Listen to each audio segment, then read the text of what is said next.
Abbiamo trascorso immuni il venerdì 17 del 2017, come tanti altri giorni che magari hanno qualche numerazione particolare, qualcuno aveva anche fantasticato su.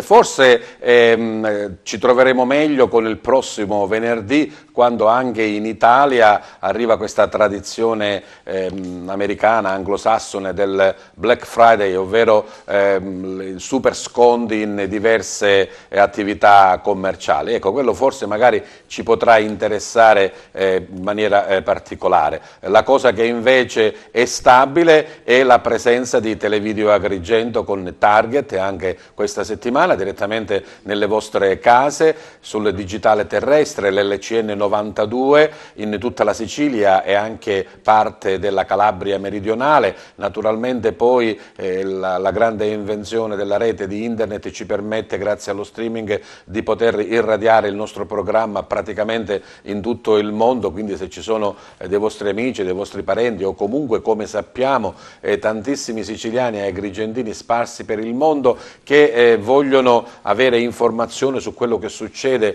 nel loro territorio, so che molto spesso cliccano proprio sul nostro sito per tenersi aggiornati ed informati. Anche la nostra trasmissione ha un link dedicato, proprio Target. Questa è la 7ª puntata della stagione 2017-2018 e come al solito in prima serata il mercoledì e poi durante il corso della settimana in quelle che sono le programmazioni, ovvero il giovedì pomeriggio alle ore 16, venerdì intorno alle 23:30, il sabato a mezzogiorno e domenica alle 10.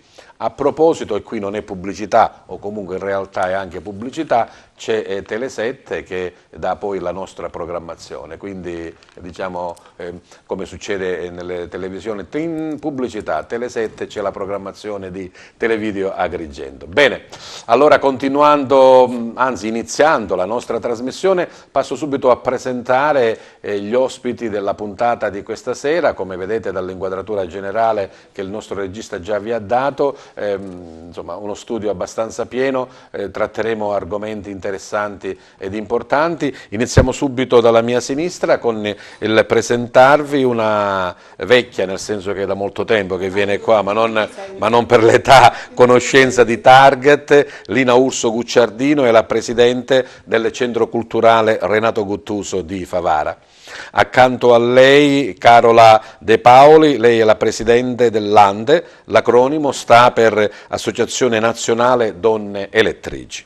Continuiamo con Enzo Sardo, anche lui vecchia conoscenza di Target e di TVA, uno scrittore in questo caso per il suo ultimo lavoro, ci parlerà del Monsignor Cataldo Naro.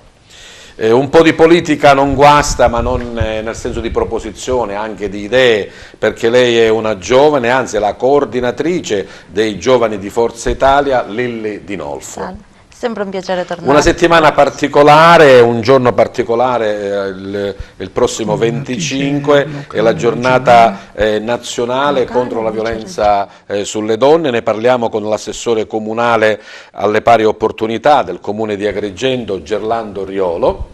Buonasera. E poi a continuare proprio un'altra settimana importantissima perché è la settimana nazionale del programma Nati per Leggere. Ne parliamo con la referente regionale Provvidenza Maria Mogavero. Buonasera. E i nostri ospiti musicali questa volta sono due, Denny Contino e Alberto Fede, grazie alla collaborazione di Angela Maniglia. Bene, come avete visto quindi tanti ospiti, iniziamo subito col conoscere questa settimana nazionale del programma Nati per Leggere. Credo che sia la cosa più importante, me lo diceva il mio maestro della scuola elementare, perché secondo me l'elemento più importante della nostra educazione accanto alla famiglia è la scuola elementare. Se facciamo bene la scuola elementare faremo secondo me bene tutto il corso della nostra vita.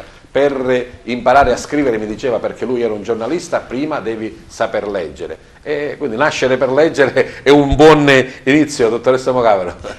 Sì, ma non dobbiamo insegnare ai bambini a leggere, ma devono essere i genitori a leggere al bambino in questo caso. Sì, siamo nella settimana nazionale Nati per Leggere, quest'anno va dal 18 al 26 di novembre. È stata istituita per promuovere il diritto dei bambini alle storie. E viene celebrata proprio in concomitanza con la giornata internazionale dei diritti dell'infanzia e dell'adolescenza, il 20 di novembre. Nati per Leggere vuole esserci perché il bambino deve essere tutelato e protetto non solo dalle malattie e dalla violenza, ma anche dalla mancanza di occasioni di sviluppo cognitivo, sviluppo affettivo. In questo caso mi sembra comunque che il bambino sia quello che ascolta e non che legge direttamente. Infatti è proprio questo, quindi tuteliamo il diritto dei bambini alle storie. Tutti i bambini devono avere il diritto ad avere dei libri di qualità a disposizione, dei luoghi in cui trovare questi libri. Ma il libro inizia ancora con Once Upon a Time, c'era una volta?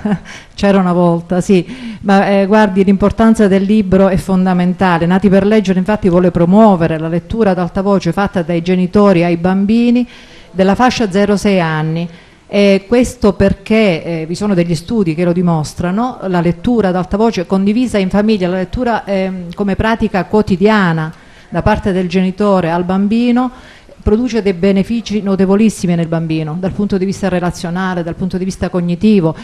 Come diceva lei, infatti cognitivo perché si amplia il vocabolario del bambino, si sviluppa il linguaggio, relazionale perché quando il genitore legge al bambino, quella diventa un'attività esclusiva, il genitore è dedicato completamente al bambino e attraverso il libro dialogano e comunicano. Quindi, lei parla di libro, quindi vuol dire materiale di carta, ecco, non magari trovare una storiella su internet e leggerla attraverso il tablet o lo smartphone. Ma no, perché il libro, guarda, non so se ha presente il logo di Nati per Leggere, rappresenta un adulto, può essere la mamma o il papà, che tengono in braccio il bambino e insieme guardano il libro. Questo oggetto libro che si sfoglia, si guardano insieme le immagini e si dialoga intorno al libro, a quello che si vede. Quindi diventa uno strumento di comunicazione, ma deve essere il libro in questo caso. Approfondiremo ancora questo argomento. Enzo Sardo, naturalmente non si può iniziare a leggere questo libro per un bambino, magari per un giovanotto delle scuole superiori forse andrebbe meglio, no? Sì, credo che non solo per i giovanotti delle scuole superiori, ma anche per i giovani che frequentano l'università, anche per i sacerdoti, perché Monsignor Cataldonaro, il titolo del mio libro... Se lo tieni fermo così Gerlando lo inquadra, ecco, fermo così. Il titolo è Monsignor Cataldonaro, un apostolo del nostro tempo. Monsignor Cataldonaro è stato il prima sacerdote nel 74, poi è stato responsabile del centro culturale Angelo Cammarata di San Cataldo, poi è stato professore alla Facoltà Teologica di Palermo, poi è stato preso alla Facoltà Teologica di Palermo, nel 2002 diventa vescovo di Monreale. Perché tu hai sentito l'esigenza allora di raccontare la sua storia, quello che è rappresentato? Ti rispondono subito, è l'essenza del mio essere, della mia vita, lo spiego. Io praticamente sono uno scrittore che parla solo di cose positive e propositive. Narro, sei fatto apposta per Target. Narro la Sicilia bella, la Sicilia garbata, la Sicilia cotta, la Sicilia di Ciacia, di Bufalino, di Consolo, di Quasimodo, di Pirandello, mia, degli amici Tesè, Silva, tutti quelli che scrivono. Stavo scrivendo un libro sui letterati siciliani del Novecento per evidenziare che nella Sicilia esistono santi eroi e intellettuali. In uno di questi eventi che dovevo trattare ho incontrato questo personaggio che è un gigante della teologia, un gigante della Chiesa. Allora ho messo da parte quel libro e ho iniziato a raccontare la biografia di Cataldonaro attraverso i suoi scritti, e lui scritti ne ha fatto una marea. Perché lui si indirizza la sua vita su, diciamo, 3 autostrade intellettuali, 3 autostrade teologiche, culturali, come le vogliamo chiamare. La prima è la rilettura della dottrina della Chiesa attraverso il Concilio Vaticano II. La seconda era lo studio dei movimenti cattolici di inizio del Novecento, quindi mette in risalto la funzione delle casse rurali. ora chiamate BCC o banche popolari, la funzione delle cooperative bianche, e la terza autostrada è quella che lui chiama formare le coscienze per resistere alla mafia. Io dico per resistere ad ogni forma di violenza.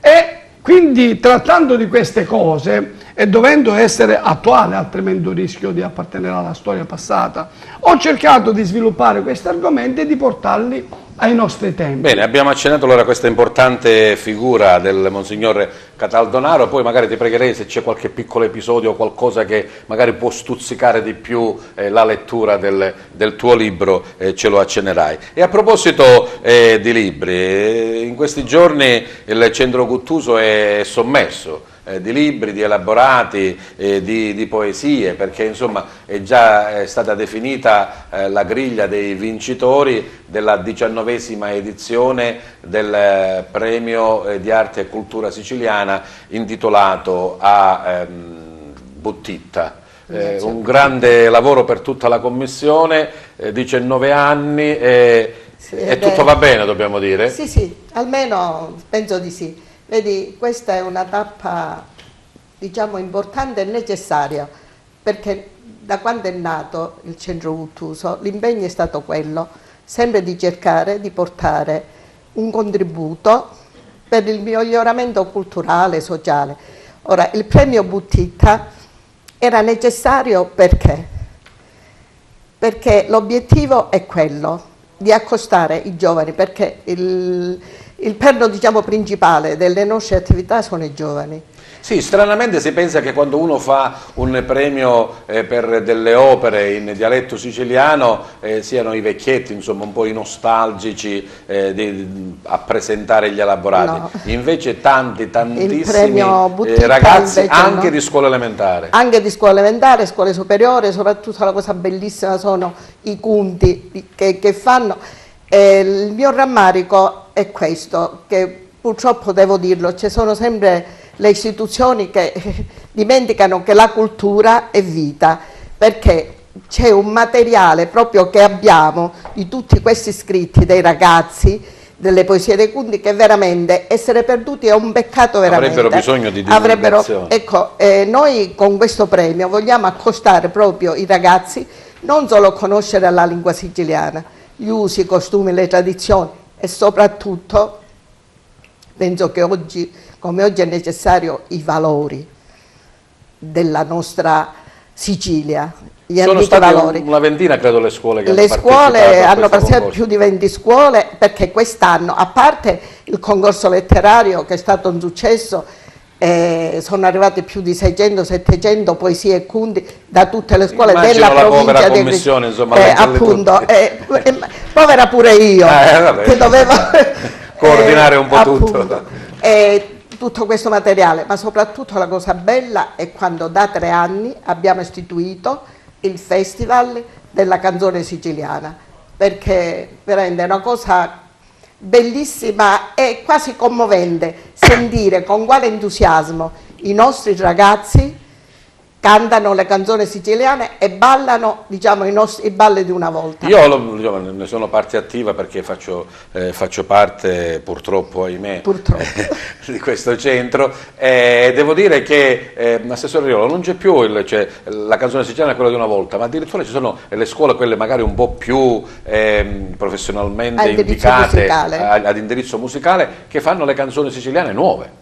Quindi non è che si canta soltanto Vittina Crozzo chiuri chiuri, nuove composizioni inedite in siciliano. Questa fa grande proprio la cosa bella è stata, e tu l'hai visto, che un gruppo di disabili ha composto una canzone siciliana, l'ha cantato ed è stata una cosa bellissima. Un'apoteosi. E infatti è una manifestazione, dico, bella, e potrei essere interessata, a dirlo, perché diciamo la portiamo avanti noi, ma in realtà è così. E poi lo dicono anche i numeri, insomma, quasi 700 elaborati tra poesie, conti, ma arrivano da tutta Italia, anche dall'estero, sono arrivate poesie da gente che abita in Belgio, siciliani, E uno addirittura mi ha detto: se vinco mi avvisi subito che faccio il biglietto aereo per venire. Dico, l'entusiasmo è una cosa bellissima. E in ragione di ciò ci saranno circa 10 giorni, insomma, di iniziative a Favara, con mostre, poi naturalmente con la premiazione, gemellaggi culturali, enogastronomici, insomma la sicilianità a tutto tondo. 360 gradi,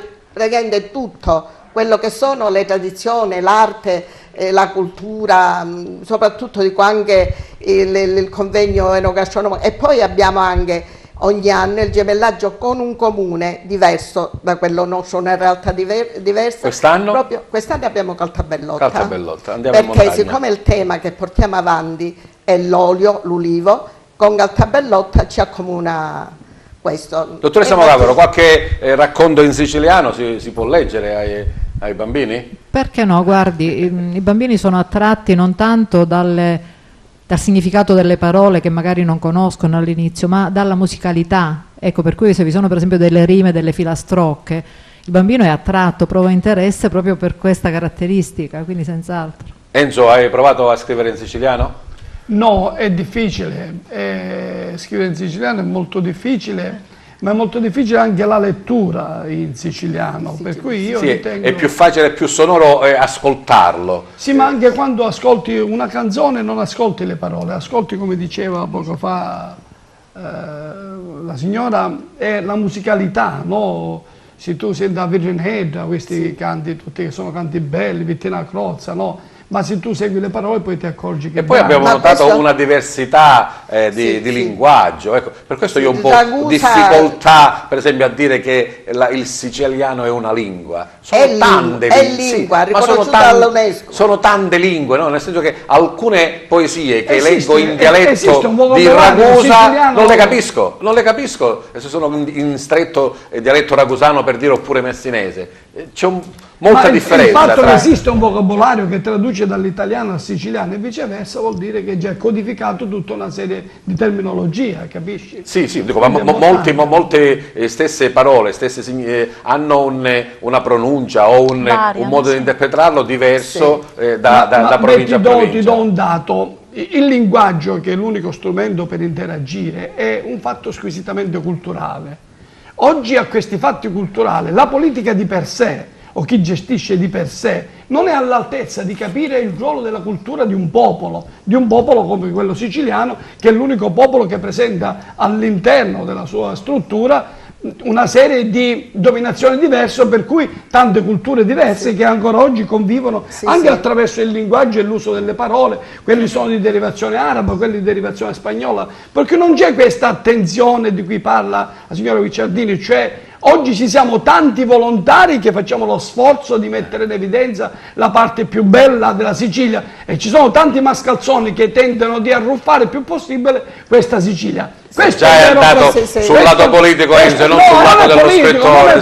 Non è politico. Io voglio soltanto evidenziare che l'università ad Agrigento chiude e non capisco perché. Io personalmente ho dato lo statuto a Cataldo Salerno per fare l'università di Enna. Io personalmente nel 93, quando abbiamo fatto questa, abbiamo fatto quella di Agrigento. E adesso ti brucia un po' certo. Ritorniamo al centro. Dicevamo 700 elaborati, le commissioni hanno già svolto il loro lavoro, avete già definito la griglia dei vincitori. Sì.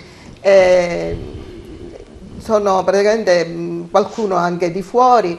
I vincitori abbiamo... Non le nominiamo. Diciamo che tutte le categorie sono già state... Categorie, poesie, perché abbiamo sezione giovani, sezione diciamo adulti, i libri di poesie, praticamente tutte sono state scelte, e ti dico, la giuria non ha effettivamente un lavoro facile, però la cosa bella è che effettivamente quando si riuniscono, io non ci sono perché non faccio parte, diciamo, della giuria, e quando si riuniscono li vedo che sono tutti nella scelta unanime, quindi si vede che i libri che scelgono sono veramente validi, così come le poesie. Poi parleremo in particolare del programma che è stato preparato per che culminerà il giorno 8 di dicembre con l'assegnazione dei premi. Parlando di libri, parlando di poesie, ma anche di cultura siciliana, vedevo Lilli Dinolfo che soddisfatta, sorrideva e annuiva. Ti interessa? Sì, perché insomma innanzitutto la lingua siciliana e non dialetto è una lingua che va tutelata. Mi faceva sorridere perché io più o meno comprendo perché mia nonna, che adesso non c'è più, fin da bambina mi recitava le poesie in dialetto che si raccontavano con i fratelli e le sorelle nelle notti, quando ecco, sentivano il rumore delle bombe e quindi si stringevano in guerra, quindi nel periodo della guerra si dicevano queste poesie in stretto dialetto, e quindi io insomma ho iniziato a orecchiare la lingua siciliana da piccolissima. Dottoressa Mogavero, quindi il Nati per leggere può avere queste radici, no? Nei genitori, nelle nonne che raccontavano le storie e i conti ai bambini? Certamente noi, quelli che abbiamo una certa età, abbiamo di questi ricordi fortissimi delle nonne che ci raccontavano i conti, ecco, ma sicuramente avevano una valenza che noi vogliamo trasmettere adesso con queste storie ai bambini. Sì. Bene, dato che c'era Lilli poco fa, l'avevo presentata come coordinatrice dei giovani di Forza Italia, e a proposito di giovani mi sembra che Silvio insomma già subito è ritornato pimpante, più di tantissima giovinezza in Silvio Berlusconi. Oggi c'è stata insomma l'udienza che speriamo gli darà ulteriore giustizia, europea, la Corte di Giustizia non solo a lui, quindi io parlo non solo alla giustizia, ad un uomo che piaccia o non piaccia, ecco, ha subito una persecuzione giudiziaria e una gogna mediatica senza uguali, ma darà giustizia al popolo che da anni lo ha votato, lo continua a votare e continua a sperare in un'Italia più libera e più giusta. Ha detto io ci sarò comunque. Sì, lui ci sarà l'altro giorno la Vespa diceva o sarò l'attaccante o sarò l'allenatore, però ci sarò sarà sempre comunque. presente. Sì. Forza Italia poi in questa ultima competizione elettorale ha raggiunto un grandissimo risultato. Sono anche onorata di dire che la componente giovanile, ecco, ha fatto anche la differenza, perché noi del movimento giovanile non ci siamo risparmiati assolutamente, abbiamo girato costantemente, assiduamente tutti i comuni, tutti i quartieri, perché intendiamo la politica come servizio, e in politica bisogna parlare con le persone, dialogare, ascoltarle e tramutare le lamentele in proposte. Quindi è questo che abbiamo fatto, nella speranza appunto di vincere, e abbiamo vinto. Ci sono i giovani in politica, ma ci sono anche le donne elettrici, che poi siete la maggioranza, Carola, lo dicono insomma i numeri, no? Ogni volta io sono presidente di seggio elettorale, quando c'è la lista maschile e la lista femminile, le donne sono sempre in maggioranza. Poi avete conquistato la quota rosa obbligatoria, io non sono tanto d'accordo, nel senso che ci deve essere l'obbligatorietà della presenza in lista, però insomma di conquiste le donne elettrici ne hanno fatte tante, no? Ne abbiamo fatte tante, da quando Scusate. nel lontano 1946 la Carla Orlando Garabelli ebbe l'idea, conoscendo, approcciando una organizzazione americana, la League of Women, che aveva la caratteristica di essere politica ma indipendente, e al rientro in Italia si ispirò a questa organizzazione che conobbe da vicino e che si adoperava durante il periodo elettorale per dare delle istruzioni, delle informazioni sulle elezioni, ma in modo assolutamente asettico, senza cioè condizionare o influire chiaramente sulla scelta degli elettori. E così Carla Orlando nel 1946, poco prima che le donne, subito dopo, infatti dopo qualche mese, acquisirono il diritto al voto, costituì l'Associazione Nazionale Donne Elettrici, che si connotò fin da subito e rimane una costante anche oggi dell'associazione per essere politica ma partitica. Questo noi ci teniamo fortemente politica come partecipazione, come parte attiva, determinante. Esattamente, nel senso che l'obiettivo, lo scopo è quello di fare acquisire agli elettori e quindi anche alle elettrici una maggiore coscienza politica e sociale, aggiungerei sicuramente. Quindi una organizzazione che proprio per questo, per essere politica ma partitica, è unica nel suo genere in Europa, e e dopo oggi, dopo che sono talmente passati tutti questi anni, le sezioni sparse in tutta Italia dell'Ande si adoperano fondamentalmente sia per favorire la partecipazione alle consultazioni elettorali, quindi durante le elezioni, combattendo fortemente l'astensionismo in questo modo, quindi si raggiunge anche l'obiettivo. E ne abbiamo avuto anche prova qui in Sicilia, nemmeno il 50% è andato a votare, c'è una disaffezione, non solo femminile, devo dire. No, c'è una disaffezione generale, esattamente, sì. Ed infatti a proposito di questo, proprio pochi giorni prima della consultazione elettorale che ci ha riguardato da vicino, è stato fatto un incontro dibattito da parte dell'Ande sulla comunicazione politica e la partecipazione politica. È stato abbastanza, dico, affollata, partecipato, nel senso che noi di solito come associazione portiamo avanti quelli che chiamiamo incontri dibattiti. Perché dapprima sulle varie tematiche e quindi anche in questo caso sulla comunicazione e sulla partecipazione si approfondisce la comunicazione sul tema oggetto dell'argomento, e poi queste assemblee che sono aperte, quindi non sono riservate ai soci o ai simpatizzanti delle socie, ma sono aperte, consentono a chi interviene di porre delle domande, quindi, e si inizia un dibattito. Infatti noi appunto le chiamiamo incontro dibattito.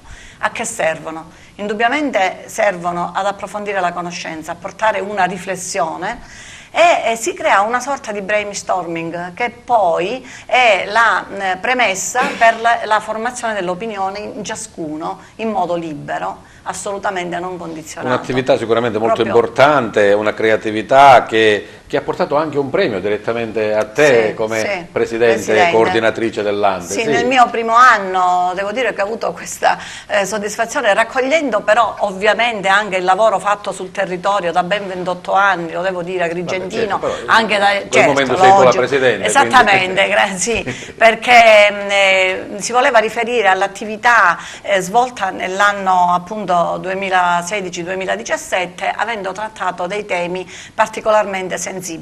Infatti abbiamo fatto una assemblea, quindi un incontro dibattito molto partecipato nell'aula magna della nostra università, poc'anzi si parlava di università, sul referendum, e la caratteristica di questo incontro, la peculiarità è stata il fatto che sono intervenuti dei costituzionalisti, uno per la ragione del sì, uno per la ragione del no, ovviamente, certamente sì, si fa la propria convinzione, quindi rappresentando gli aspetti, le conseguenze da un punto di vista pratico e giuridico, perché di incontri a carattere politico ce n'erano stati tanti, sia sul territorio che in televisione, insomma. E quindi abbiamo voluto dare questo taglio, cioè un taglio un po' più tecnico, che hanno gradito anche i giovani dell'università. E il premio è stato proprio per questo? È stato per questo, per un importante le notti del gufo e la manifestazione, e per un importante convegno sull'Europa. L'Europa è un argomento che sta molto a cuore all'Ande. Non ci possiamo dimenticare che abbiamo molto avuto... Molto a cuore, a favore o contro? A favore, sicuramente a favore. Sicuramente a favore. E a 60 anni dalla firma dei trattati di Roma, dopo 8 giorni, chiaramente sapevamo la firma quando sarebbe avvenuto l'avvenimento, quindi sono state delle riflessioni con dei giuristi, con degli economisti che hanno parlato anche di economia europea, quindi è stato con degli specialisti di storia che ci hanno intrattenuto in modo molto interessante in un convegno che ha avuto grande successo. Bene, grazie all'Ande. Allora poi magari dopo, così ti faccio preparare, volevo chiederti quale sarà la vostra opinione sul nuovo sistema elettorale. Vediamo se vi convince o non vi convince, ne parleremo dopo. Assessore Riolo, dicevamo assessore alle pari opportunità, abbiamo visto qua donne in prima linea, donne forti, donne che combattono e vincono, però purtroppo ci sono anche le spine, molte spine, altrimenti non avrebbe ragione di esistere la giornata nazionale contro la violenza sulle donne. Sì, ha ragione perfettamente. E la giornata internazionale contro la violenza sulle donne evidentemente è motivata, molto motivata. Solo in Italia sappiamo benissimo che viene uccisa una donna ogni 3 giorni mediamente, e continua questo trend continua. Si chiama ormai femminicidio. Cioè, si chiama proprio per femminicidio, rimarcare si chiama femminicidio, Non ma io vorrei anche spendere qualche parola sul fatto che la violenza ovviamente non è solo quella che approda al femminicidio, che è quella più manifesta, che è quella più pericolosa, che è quella più che diciamo crea i maggiori danni, perché uccidere le donne per qualsiasi motivo non è mai giustificabile. Ma accanto a questa violenza vi sono tanti altri tipi di violenza. Vi è la violenza psicologica, vi è la violenza sui posti di lavoro, quello che vediamo e sentiamo in questi giorni dal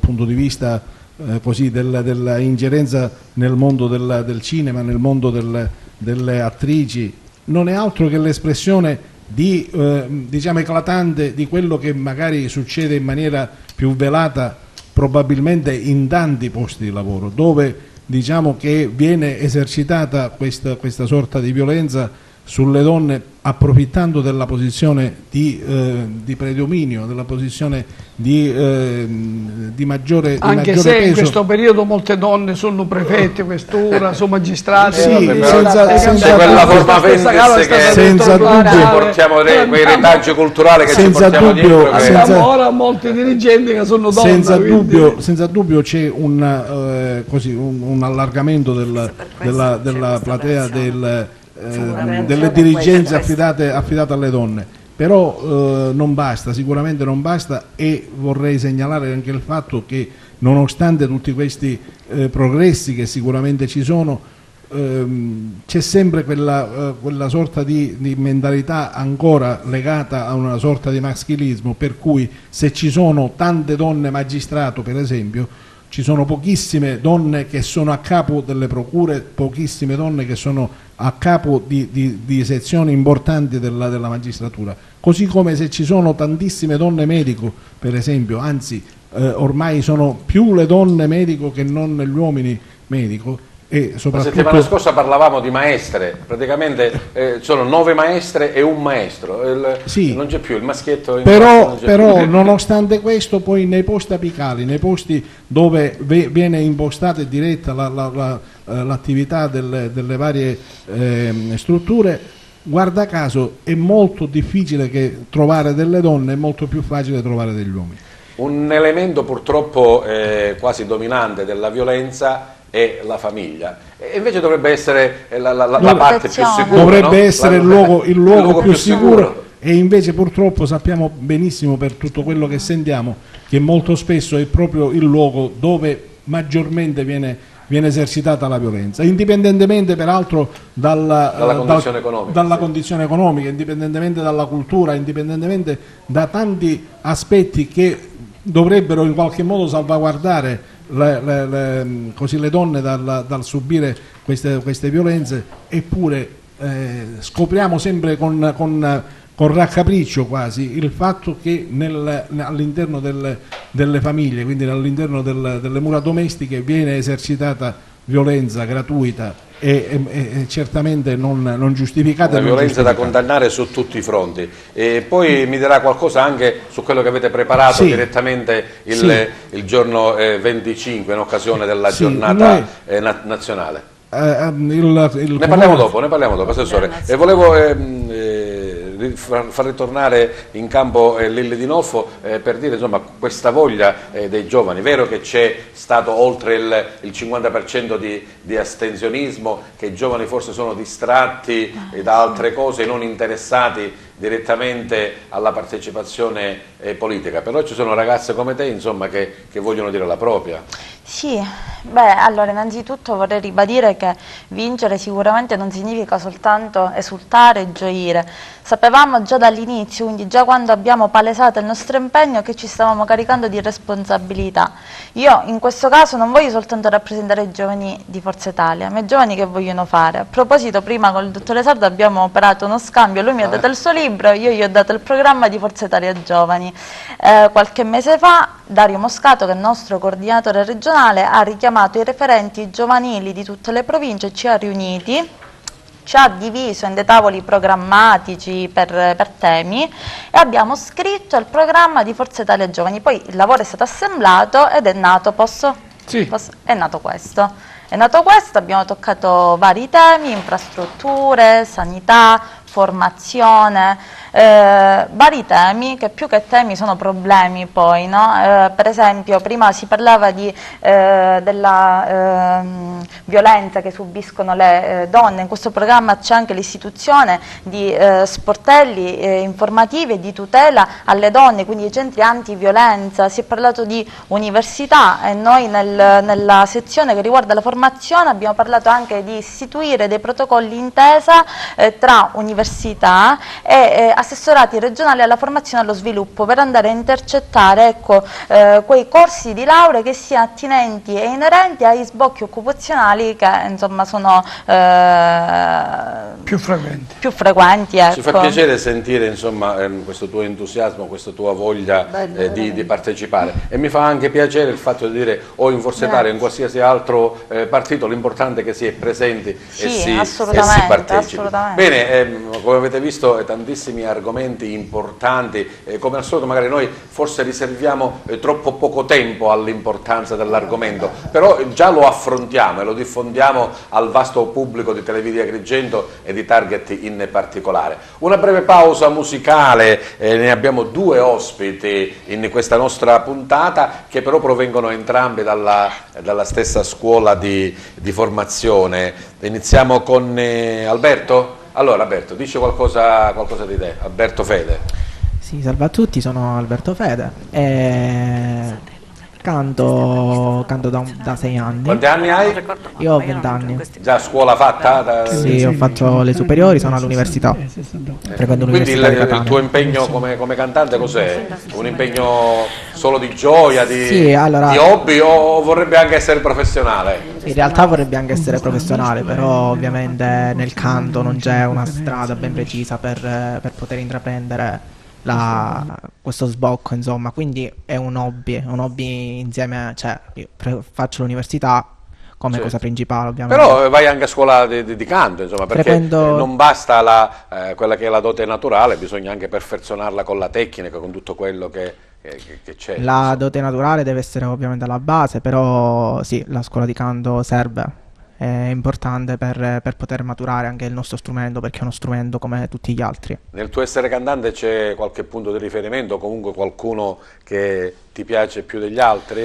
In realtà mi piacciono più che altro i cantanti internazionali, più che altro. Come cantanti italiani ovviamente a me piacciono quelli più recenti, Marco Mengoni, insomma i cantanti di oggi più che altro.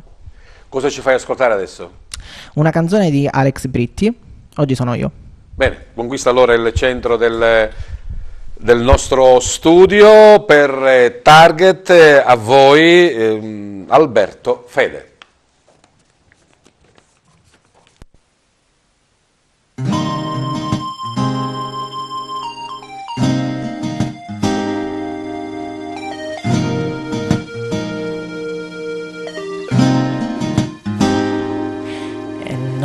Perché quello che ti voglio dire poi lo scrivo dentro una canzone. Non so neanche se l'ascolterai o resterà soltanto un'altra fragile illusione. Se le parole fossero una musica potrei suonare ore ed ore e ancora ore e dirti tutto di me. Quando poi ti vedo c'è qualcosa che mi blocca, non riesco a dire neanche come stai. Come stai bene con quei pantaloni neri, come stai bene oggi.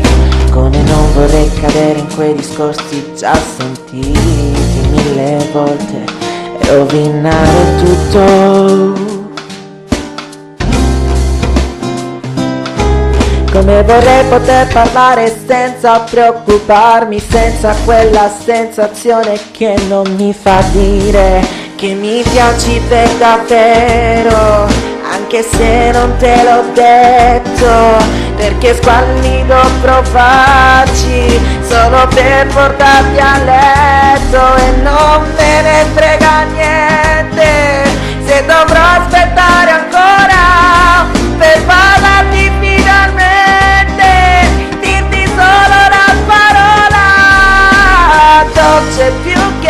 posso, come il mare, come il sesso, finalmente mi presento.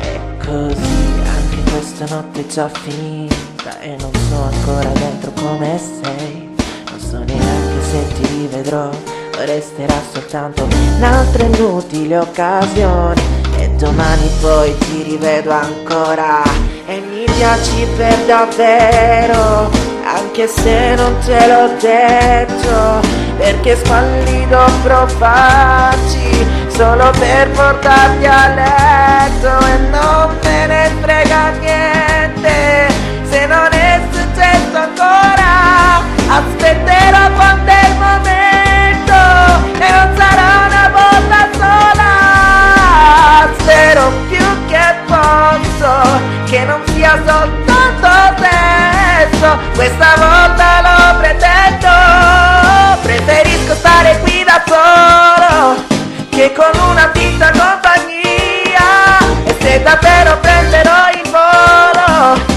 aspetterò l'amore, amore sia, e non so se sarai tu davvero, o forse sei solo un'illusione, però stasera mi rilasso, penso a te, scrivo la canzone, dolce più che posso, come il mare, come il sesso, questa volta lo pretendo, perché oggi sono io.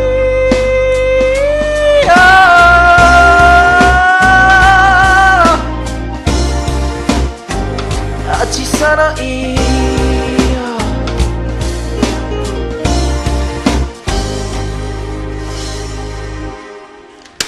Bravo, bravo, Danny Contino.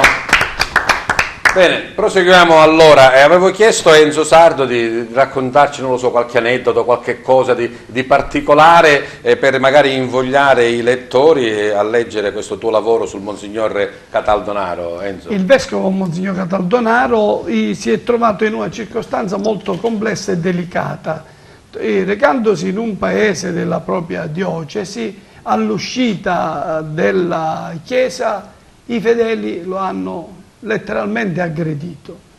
È successo rarissime volte che i fedeli aggrediscono un vescovo, ma lo hanno aggredito perché sicuramente questi fedeli erano fedeli di un altro vescovo che era ormai in pensione e che non era una persona adeguata a fare il vescovo. Per cui queste considerazioni, questi fatti particolari io li ho descritti perché? Perché non appena è tornato nel vescovado, l'unica cosa che ha ritenuto opportuno è fare una lettera pastorale dal titolo "Amiamo la nostra Chiesa". Cioè a un fatto negativo contrapponeva sempre un fatto positivo. Questo è stato uno degli elementi fondamentali e importanti che il giorno 23 settembre, quando questo libro si è presentato alla Fondazione Leonardo Ciacia, Don Giuseppe Livatino, che è l'arciprete di Raffadale, ha chiesto che si iniziasse un processo di beatificazione.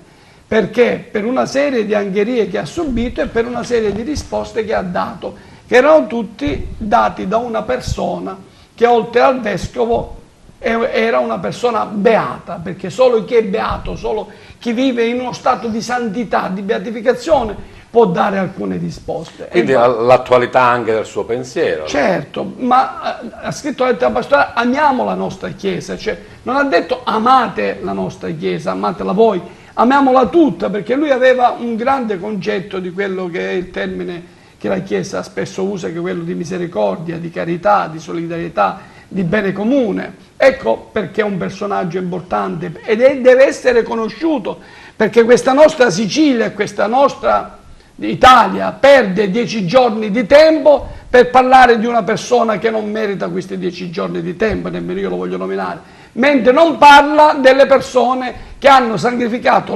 l'intera vita per la formazione dei fedeli, per la formazione di un popolo, per la formazione della propria terra, perché ha studiato in profondità tutti i movimenti cattolici ed è stato uno che ha fatto, di quelli che ha fatto capire che all'inizio del Novecento, quando nelle campagne, nelle nostre contrade, era di moda l'usura e i contadini portavano a casa a malapena un pane, si sono fatte le casse rurali che prestavano non solo il denaro a basso costo, ma a volte anche le sementi. Lo ha messo in evidenza perché anche oggi c'è questa grande differenza tra le BCC o banche popolari e dall'altro lato le società per azione, le banche. Voi sapete che fanno speculazione, che fanno solo speculazione, 20 miliardi dato a Montepaschi. Bene, allora chi volesse conoscere di più il pensiero di Monsignor Cataldonaro, ma naturalmente anche inserirlo poi in questo contesto storico e sociale della Sicilia, c'è il libro di Enzo Sardo.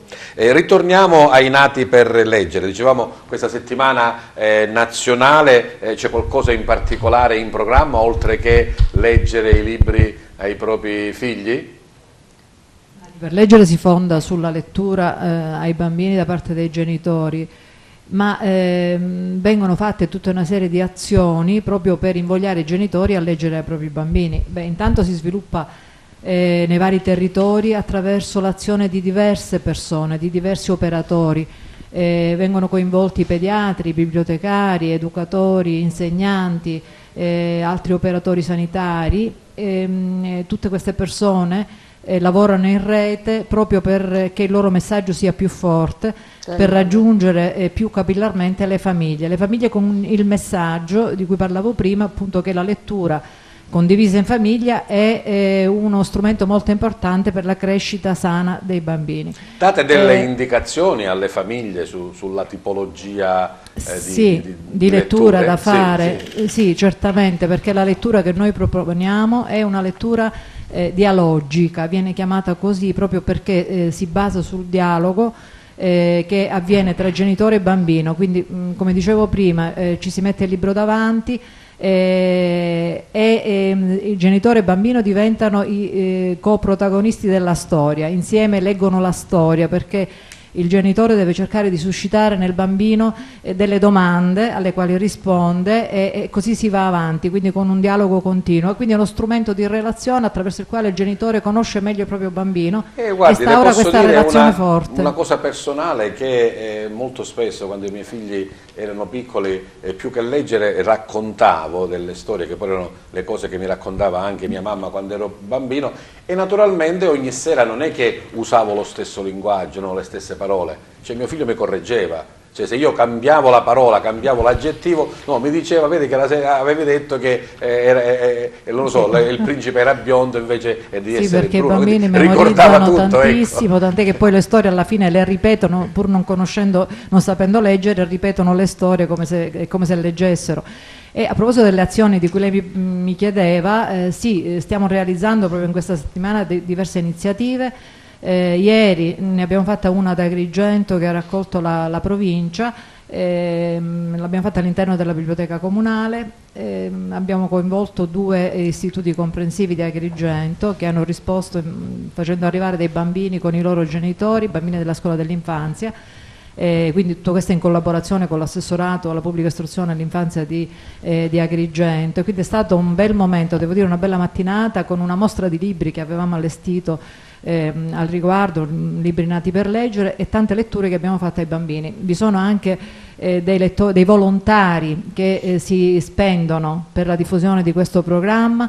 Quindi in ciascun territorio noi cerchiamo di avere sia gli operatori sensibili a diffondere questa pratica della lettura, sia i volontari che si adoperano per sostenere gli operatori. Un programma che è senza soluzione di continuità, cioè c'è la settimana nazionale che però praticamente dura tutto l'anno, no? Ma è sempre un'attività che deve essere, che è nata nel 99 dalla promossa dall'Associazione Culturale Pediatri, dall'Associazione Italiana Biblioteche e dal Centro per la Salute del Bambino, e da quel momento in tutta Italia è stato un continuo succedersi di iniziative, di attività. Ormai sono nati 800 progetti in tutta Italia e sono stati coinvolti circa 2000 comuni con questi progetti nati per leggere, e noi speriamo che anche ad Agrigento, in cui già vi è una base solida perché è in corso un progetto nati per leggere promosso 2 o 3 anni fa dal distretto sociosanitario di Agrigento con la legge 328, che ha coinvolto 11 comuni, quindi speriamo che appunto partendo da questa base solida possa svilupparsi davvero un progetto che coinvolga tutte le famiglie di Agrigento, della provincia, ma di tutta la Sicilia. Io mi sto muovendo in tutta la Sicilia, stiamo facendo dei corsi di formazione in tutte le province per formare gli operatori e anche i volontari. Adesso la settimana prossima saremo a Messina per la giornata regionale di Nati per Leggere. Bene, allora genitori, pediatri, comunque, ma tutti, mi raccomando, seguiamo queste indicazioni. Ritorniamo al premio Buttitta, dicevamo 10 giorni circa di programmazione con tanti eventi. Vogliamo un po' ricordare il programma? Sì, iniziamo giorno 28 con mostre di scultura, pittura, fotografia e la presentazione dei libri di Daniela Spalanga, perché per me la scrittura è arte e quindi l'arte e la cultura. Poi abbiamo il Festival della canzone martedì siciliana. 28 dicevamo, sì. Martedì 28, il 30, il giovedì il Festival della canzone siciliana Rosa Ballistreri, e ci impegnerà tutto il giorno, mattina e pomeriggio, Dicevamo appunto perché tantissime scuole della provincia, moltissime scuole della provincia di Agrigento hanno aderito e quindi saremo impegnati tutto il giorno. Parlavamo anche di un gemellaggio con Caltabellotta. Caltabellotta ci arriviamo. Il 2 invece abbiamo l'incontro di Ezio Noto con le scuole. Quindi sarà di mattina e sono interessate le scuole, gli istituti superiori. Ezio Noto, grande cultore di tradizioni popolari. Sì, attore, musicista, cantante, praticamente è una persona veramente che coinvolge, sicuramente i ragazzi avranno veramente spunto di apprendere molto. Giorno 5 c'è il gemellaggio con il comune di Caltabellotta e il nostro convegno enogastronomico che quest'anno appunto verterà sull'olio e la degustazione del comune di Caltabellotta, della scuola alberghiera di Favara. I 2 oli con le varie degustazioni proprio l'oro verde che siccome insomma un po' tutti, ecco. Da noi appunto è la sicilianità, c'è infatti pane con l'olio e la ulive cunzate, perché veramente per noi è così. Poi quindi ci sarà la serata conclusiva all'8 con la premiazione dei vari concorsi letterari e la premiazione dei riconoscimenti speciali. Ecco, abbiamo accennato, oltre a quello che sono gli elaborati in concorso, c'è una speciale giuria che nel corso dell'anno insomma riceve degli input, fa delle ricerche o comunque ha degli stimoli su vari cambi dell'attività in Sicilia e poi dà questi riconoscimenti speciali nel campo dell'arte, dello sport, della cultura, del volontariato. Dell'impegno sociale, l'impegno è che veramente lottano affinché veramente questa nostra Sicilia migliori, ma ce la farà, perché i siciliani siamo molto, che non ci arrendiamo facilmente. Speriamo che le cose possano andare meglio. Vorrei dire infatti è una manifestazione che vale la pena seguire, quindi chi verrà sicuramente resterà contento perché sentirà parlare della nostra terra in maniera bellissima e in positivo soprattutto. La location principale è il Castello Chiaramonte di Favara, tranne il Festival della canzone siciliana che si svolgerà al Teatro San Francesco e l'incontro di Ezio Noto con le scuole. Sarà al Castello, pure al Castello. Soltanto il festival, proprio questo per dare modo a più scuole di partecipare, i genitori. E poi un festival si tiene al teatro. Ecco, insomma, il festival al teatro. Invece il programma che avete preparato per sabato 25 in occasione della giornata nazionale contro la violenza sulle donne, Assessore Riolo. Il programma prevede intanto 2 manifestazioni. Una è quella a cui ha fatto cenno, e cioè questo incontro che ci sarà giorno 25, sabato 25 alle 16:30 allo spazio Temenos di Agrigento, via Pirandello, dove il Comune di Agrigento presenta assieme a tutta una folta schiera di associazioni, club service, spero di non dimenticare nessuno, ma c'è l'Ande per esempio, c'è il Fidapa, Soroptimist, c'è il Kivanis, c'è il Rotary, c'è il Panathlon, ma poi ci sono anche l'Empire, ci sono delle associazioni quali il Centro Antiviolenza, il Compagni di Viaggio, il Centro di Cultura Maria Cristina di Savoia, c'è il CIF, c'è sì, il Lions Club Agrigento e il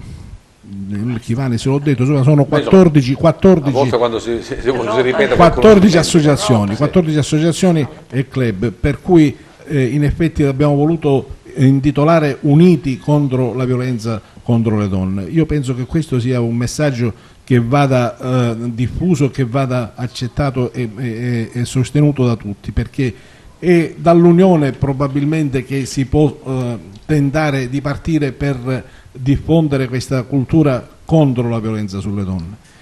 E questo sarà un incontro in cui ovviamente ci sarà la partecipazione di alcuni poeti e poetesse. Ci sarà Rodolfo Di Rosa, Francesco Setticasi, ci sarà la poetessa Enza Pecorelli, ci sarà Lia Lobue, e poi ci saranno degli interventi, diciamo, più ancora una volta artistici.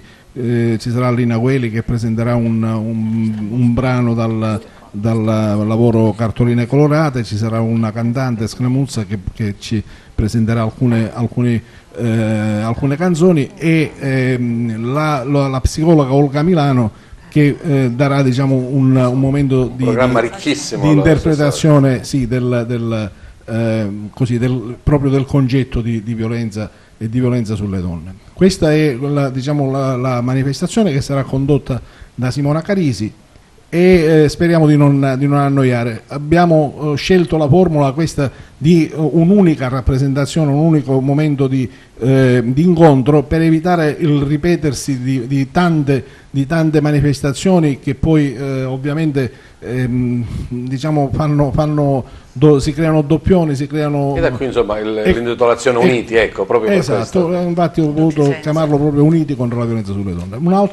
Un'altra iniziativa alla quale il Comune di Agrigento ha aderito molto volentieri e che ci è stata proposta da un club service, dal Sor Optimist, e che diciamo riporta una iniziativa delle Nazioni Unite che si chiama Orange the World, e cioè le Nazioni Unite chiedono a tutto il mondo, a tutte le nazioni del mondo, a tutte le istituzioni del mondo, di illuminare di arancione dei monumenti, in modo da con questo segno visibile dare un segnale, dare un ricordo di questo momento di unione contro la violenza sulle donne. Il Comune di Agrigento ha aderito volentieri e noi illumineremo 2 luoghi simbolo di Agrigento, uno le case troglodite che sono nel centro storico, nella zona a valle della via Garibaldi, e diciamo l'inizio della via Atenea, cioè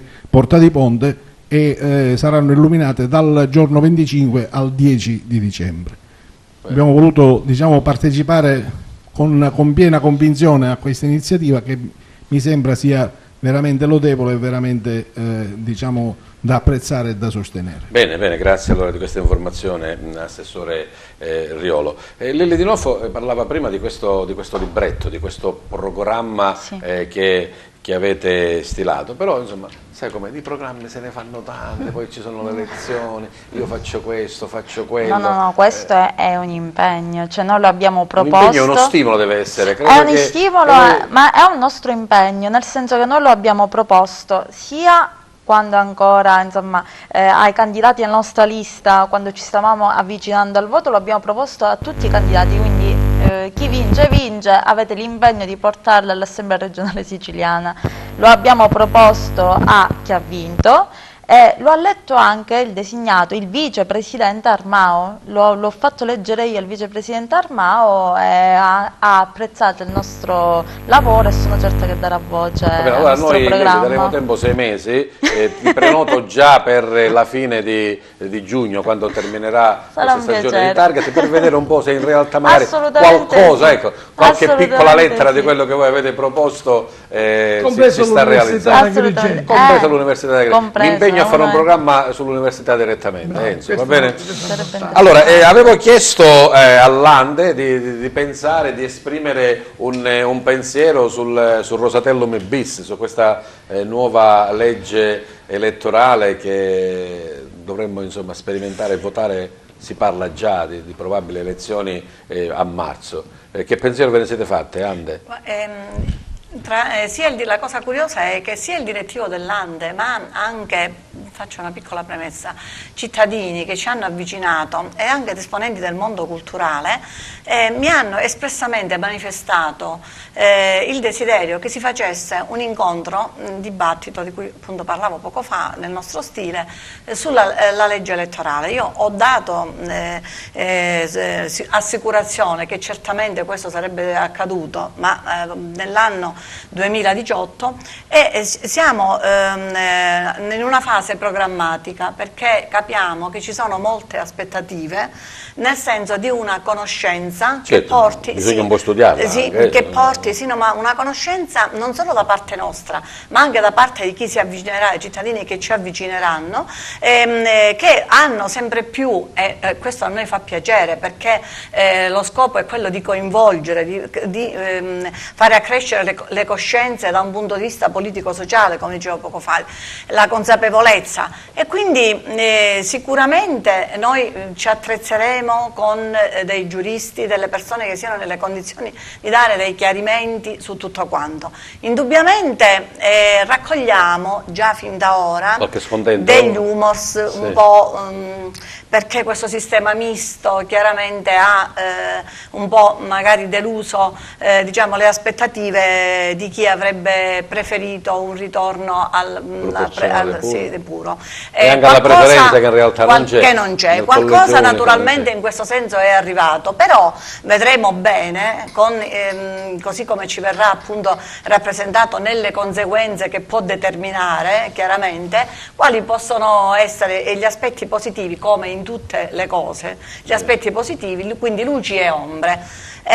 Scusa, una riflessione che facevo con degli amici poco fa, cioè l'Italia è forse l'unico paese tra diciamo, quelli industrializzato o comunque che stanno al top a cambiare legge, non lo so, ogni battito di ciglia. Cioè, da quando è nata la Repubblica ora avremmo avuto 6-7 forse di più tipi di sistemi di leggi elettorali.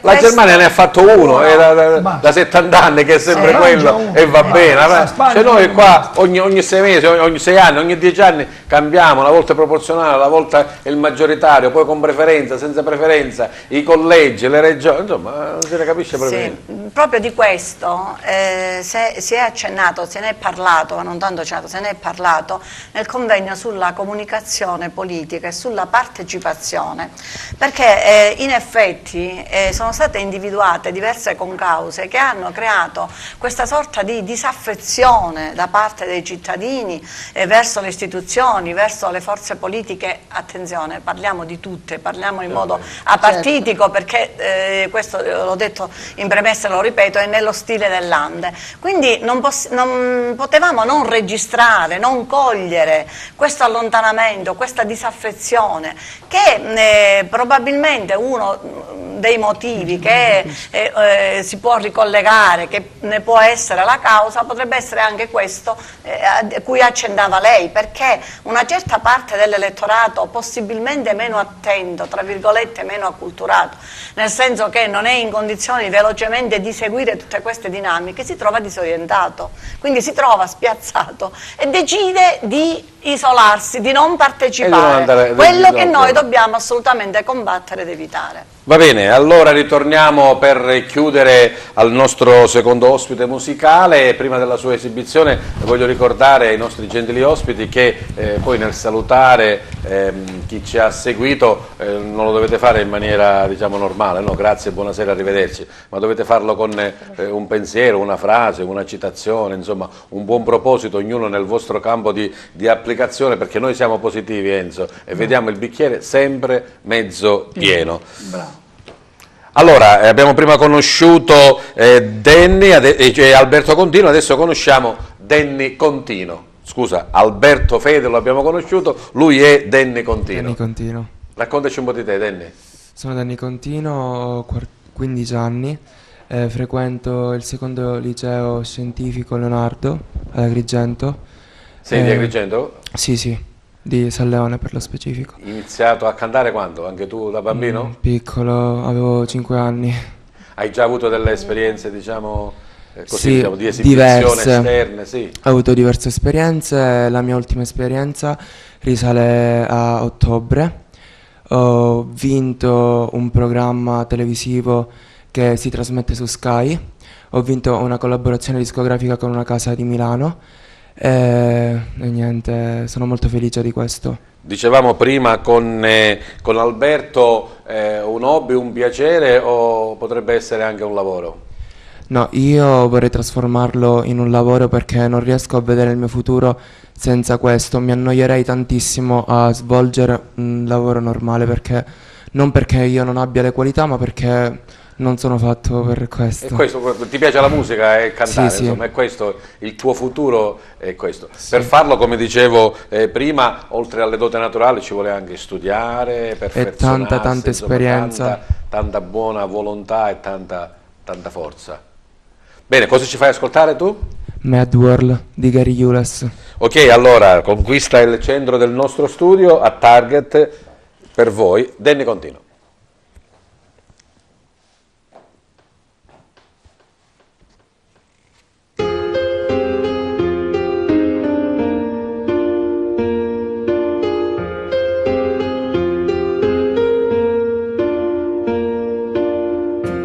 All around me are familiar faces, worn-out places, worn-out faces.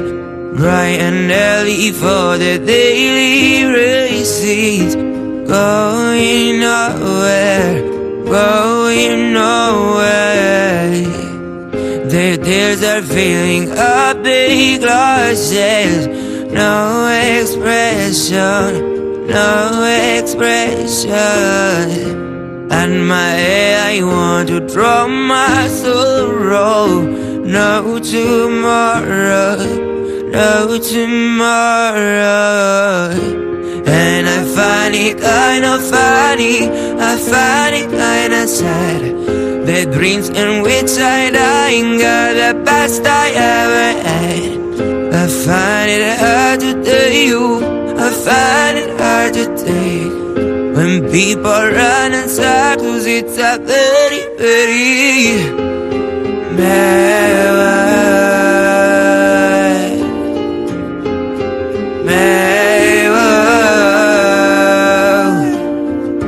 Children waiting for the day they feel good.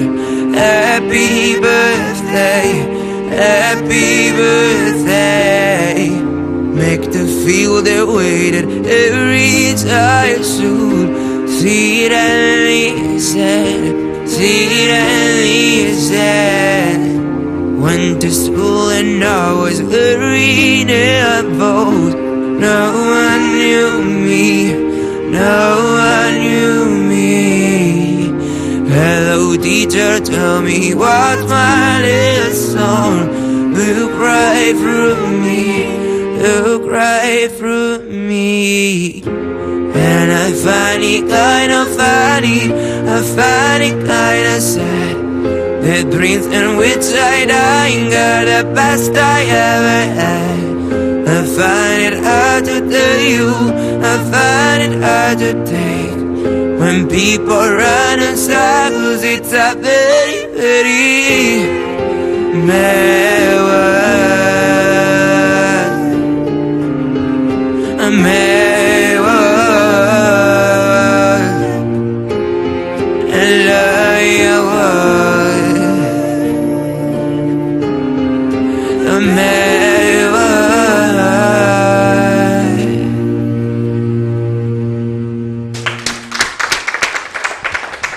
Bene, abbiamo terminato allora questa bella puntata di Target. Come dicevo, allora salutiamo e ringraziamo i nostri gentili ospiti. Il saluto e il pensiero di Alberto Fede. Sì, nulla, volevo dire che nel mio ambito, nella musica, vorrei dire di non mollare mai, nonostante il percorso sia difficile, non ci sia qualcosa di specifico a cui aggrapparsi, non mollare mai. Grazie anche a Danny Contino. Io vorrei fare un invito: il giorno 24 al Castello di Favara ci sarà un workshop con dei produttori molto importanti nell'ambito musicale. Invito tutti i nostri telespettatori a venirci a vedere e saperne di più. Grazie a Provvidenza Maria Mogavero e il programma Nati per Leggere. Io vorrei ricordare ai genitori: leggete, leggete, leggete con i vostri bambini, è un grande gesto d'amore. Grazie all'assessore Gerlando Riolo.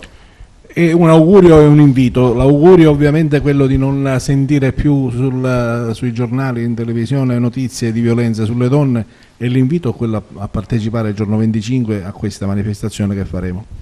Grazie alla coordinatrice provinciale dei giovani di Forza Italia, Lilli Di Nolfo. Io vorrei ringraziare tutti con una citazione di Claudia Cardinale, che diceva: quando arrivo qui nella città in cui vivo, che era Parigi, mi rifiuto di pensare che sia la capitale del mondo, il centro dell'Europa, è anonima, è una città qualunque, perché non è la Sicilia, perché non ha i sapori, gli odori, i profumi che riportano alla mia infanzia, quindi nell'auspicio che la Sicilia possa avere lo splendore che aveva e che merita.